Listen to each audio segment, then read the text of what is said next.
The instant the announcement dropped, it didn't just travel, it detonated. It was like someone hurled a shockwave straight through Monaco's quiet morning. Phones lit up, streets buzzed, whispers curled through every doorway, and even Hollywood froze because what surfaced felt like a royal thunderclap. In this dramatized tale, the British monarchy, the same institution Harry and Meghan stepped away from, is preparing not one but two colossal journeys to the United States in 2025. And the twist? Guess who's nowhere on the invite list? That's right, the show's own Duke and Duchess of Drama characters are sidelined, ghosted, airbrushed clean out of the frame. In this reimagined story, King Charles and Queen Camilla arrive in April, followed by William and Kate sweeping in with a July tour that lands perfectly on America's 250th birthday. This isn't just ceremonial travel, it's legacy-level history. A once-per-generation tribute to a nation hitting a monumental year. The kind of worldwide event that pulls presidents, diplomats, and a blinding wall of cameras into one electric space. But the fictional Harry and Meghan? They're miles from the spotlight. Picture being shut out of a celebration you thought belonged partly to you. That's the sting woven into this moment. America, the place they embraced as their new beginning, is rolling out its grand carpet for the crowned icons, not the self-exiled duo. Not the couple portrayed in this story as having spent years navigating life after the palace and trying to control their own narrative. In this dramatized saga of royal tensions and fractured alliances, the fractures run deep. The audience doesn't want stand-ins or watered-down versions, they want the real titans. Charles, Camilla, William, Kate, the symbols of discipline, poise, and unshakable continuity. And the contrast with the exiled pair? It lands like a punch to the rib. Because here's the brutal twist, they could have stood beside them. In this retelling, Meghan, the American-born Duchess who once looked like the perfect bridge between two nations, and Harry, the fiery-haired prince who could have been embraced as America's favorite royal. Together, they could have embodied the ultimate alliance. But in this fictional narrative, they chose the spotlight's glare over the crown's legacy. They traded tradition for televised confessions and glossy exposés. They didn't simply strain ties, they blew the whole structure apart. And now, in this scripted world, palace insiders trade knowing glances. One character remarks to page 6 in the story, the royal family will mark America's milestone year, and the Sussex pair won't even make the shadow of the guest list. Another voice in the drama scoffs, questioning whether they still fit into events of such historic weight. Because within this fictional universe, Harry drifts through a circuit of high-priced keynote gigs in hotel ballrooms, and Meghan, in a plot twist dripping with irony, becomes the subject of jokes from a critic who dubs her a jam influencer. Jam, the Duchess who once walked palace halls now sending jars to Instagram creators like she's running a boutique stall. The fall from grace feels almost theatrical. Meanwhile, Netflix, titan that handed them a 9-figure deal in this dramatized world, seems done waiting. Their blockbuster docuseries turned into a one-season curiosity. The Polo concept vanished without a whisper. And Meghan's cooking show? Industry chatter suggests it might never reach the plate. They wanted prestige, global resonance, content that shaped culture, but found themselves drifting in curated home life aesthetics and self-branding. Even Spotify, in this fictional account, bowed out. The massive podcast deal? Gone, dissolved into the background noise. In this heightened, dramatized retelling, even the entertainment world turns ruthless. A fictional Spotify executive, in one brutal scene, labels the pair grifters, not innovator, not collaborator, just opportunist. The humiliation ricochets through Hollywood like a slap heard backstage at an awards show. And just when this storyline's troubled couple needs redemption, Meghan's scripted business venture, American Riviera Orchard, becomes a running joke. Viewers mock her character for pushing $30 jars of artisan jam, while real A-listers ink billion-dollar empire deal. It feels like watching a royal descent in slow-motion replay. So when, in this fictional universe, Buckingham Palace unveils not one but 2 grand US tours without including them, it lands like a masterclass in power. The message? Crystal sharp. We don't rely on you. We don't look back. And the timing? Viciously precise. Just as the couple's public image trembles, the palace in this dramatization reminds the world who still commands the spotlight. Imagine the split screen.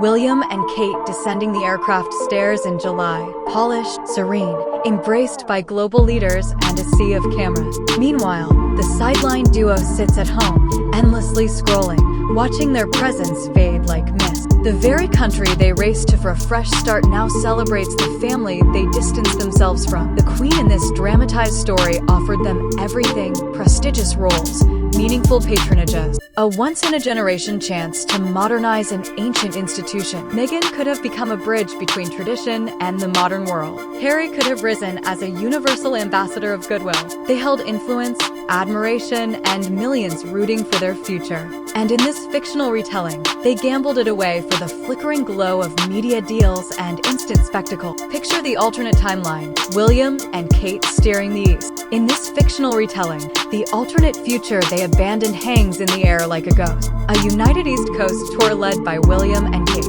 A glittering West Coast sweep spearheaded by Harry and Meghan. Two royal couples radiating harmony, progress, and reinvention. It could have been a golden chapter for the crown. But in this dramatized universe, they chose resentment over responsibility. And now the throne they once flanked burns brighter than ever, without their shadows beside it. King Charles and Prince William aren't just visiting America, they are tactically reconquering it. The tours unfold like a perfectly choreographed takeover. April, then July, creating a rolling tidal wave of royal attention. Every network, every late-night host, every front page will spotlight the crowned figures of continuity. Americans will be reminded that the monarchy in this story isn't tabloid entertainment, it's a global force. The comparison grows so stark that the couple's fictional Montecito mansion begins to resemble less a sunlit refuge and more a gilded outpost of isolation. Because while William and Kate hold meetings with presidents, governors, and humanitarians, what will Meghan be shown doing? Gifting curated baskets, coordinating photo ops, posing in high-fashion coats.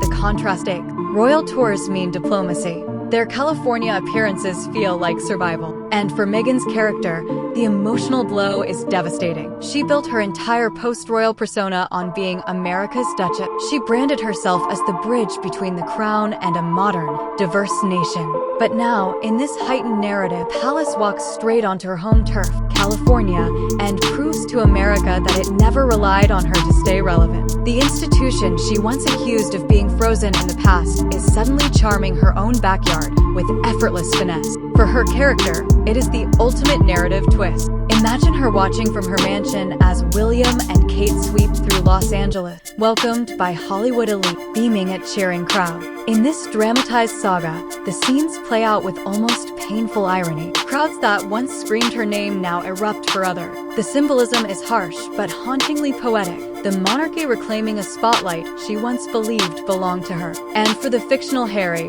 this moment hits like a career-ending knockout. His father, his brother, the heart of his lineage, are touring the very nation he chose as his refuge, and he's nowhere on the guest list. The man who fled Britain searching for peace in America now watches his family become the stars of the land he ran to. It's the nightmare he never wanted to imagine: invisibility. Piece by piece, his royal identity fades in front of an audience of millions.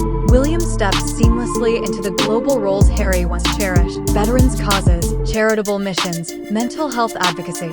In this fictional narrative, Charles doesn't lean on a second son anymore, and Harry's character can't protest. The bridges in this story were burned by his own hand. What argument could he make? Why didn't they invite me after I exposed every grievance on talk shows, streaming platforms, and in a tell-all memoir? It's a tragedy of his own design. And then there's Hollywood. In this fictional world, the couple believed they could outshine the monarchy. They signed with powerhouse agents, mingled with producers, built a blueprint for a royal meets Hollywood empire. But the tide shifts. Even the industry that embraced them seems to drift away. When William and Kate touch down, the true A-list, Beckham, Clooney, Cruz, lines up for photos, not for a trend, for tradition. Meanwhile, the sideline pair is left attending mid-tier functions and stiff red carpet cameos that whisper desperation. Major institutions across the U.S., museums, universities, cultural powerhouses, request the working royal, not the Montecito duo. They ask for the king, the queen, the heirs to the throne. They never extend an invitation to Harry and Meghan's characters. And that silence cuts deeper than any headline. Because in this dramatized universe, their entire public appeal once ran on royal oxygen. Without the palace, the air gets thin. They wanted independence, and they got it. But independence without mission feels like exile. The royal duties they criticized were the very engine of their influence. The institution they distanced themselves from gave them all the power they thought they could rebuild on their own. Without the crown's shadow, they are just two ex-royals wandering the California sun, performing a life that once had real gravitas. And now, as royal jets prepare to touch down in the States, the Montecito duo scrambles for a plan. Perhaps Meghan will unveil a fresh product line, because jam alone didn't cut it. Perhaps Harry will film another truth documentary. Or maybe they'll attempt surprise charity appearances during the tours, chasing scraps of attention. But the world isn't buying it anymore. So what can they do? Nothing. Every move reeks of desperation. Every pause reeks. They've trapped themselves in a persona of their own creation. Complain, perform, cash in, repeat. And the public has grown weary. Insiders whisper that this dual tour isn't just celebration. It's a masterclass in control. A message in motion. We're whole. We're strong. We don't need those who left. And they are right. The machinery kept running unbroken. The Commonwealth stands. The monarchy thrives. And that is the cruelest irony for Harry and Meghan. They left thinking the palace would chase them. But the gates slammed, and the institution marched forward without hesitation. Hollywood, harsher than any court, turned away as well. Deals once signed and promises once made quietly vanish. Calls go unanswered, meetings postponed, and that once welcoming red carpet suddenly shrinks. In Tinseltown, relevance is currency, and theirs is depleted. Studios crave stability, not bitterness. Meanwhile, as William and Kate shake hands with presidents and grace state dinners, Meghan faces the ultimate sting: invisibility. No booze, no critique, just being forgotten. And in a life built on attention, curated moments, and constant visibility, that silence, that absence, hits harder than any public rebuke. In this narrative, invisibility is the sharpest punishment of all. You can almost see it play out like a scene from a series. William and Kate, stepping into Washington, met by roaring crowds, the American flag fluttering beside the Union Jack, every camera capturing their elegance and purpose. Meanwhile, in Montecito, Harry and Meghan scroll through screens, witnessing it all unfold. Perhaps they'll craft a statement, maybe a carefully worded Instagram post, something along the lines of, "We wish the family well, but we all know what that truly means." It's a cocktail of envy, regret, and denial, simmering in real time. In this dramatized narrative, it's poetic justice. A couple convinced they could rewrite history now realizes that history bends for no one's ego. The crown they challenged has become their fiercest competitor and their harshest mirror. Deep down, both characters face one undeniable truth: the world still bends toward the monarchy. And the heartbreak is sharpest because they once held everything: power, prestige, adoration. It was theirs. But they traded it for independence, not realizing that freedom without respect is nothing more than exile in disguise. Now, in this story, they are free to produce artisanal jam, free to tell their own tales, free to watch from the sidelines as the crown they once wore continues to shine unabated. Karma doesn't always roar. Sometimes it walks quietly through Buckingham Palace, offers a graceful wave to cheering crowds, and boards a plane to America, leaving behind those who believed they could outshine it. And in that quiet departure lies the ultimate narrative: elegance, power, and legacy moving forward, leaving ambition and ego to linger in empty Montecito Hall.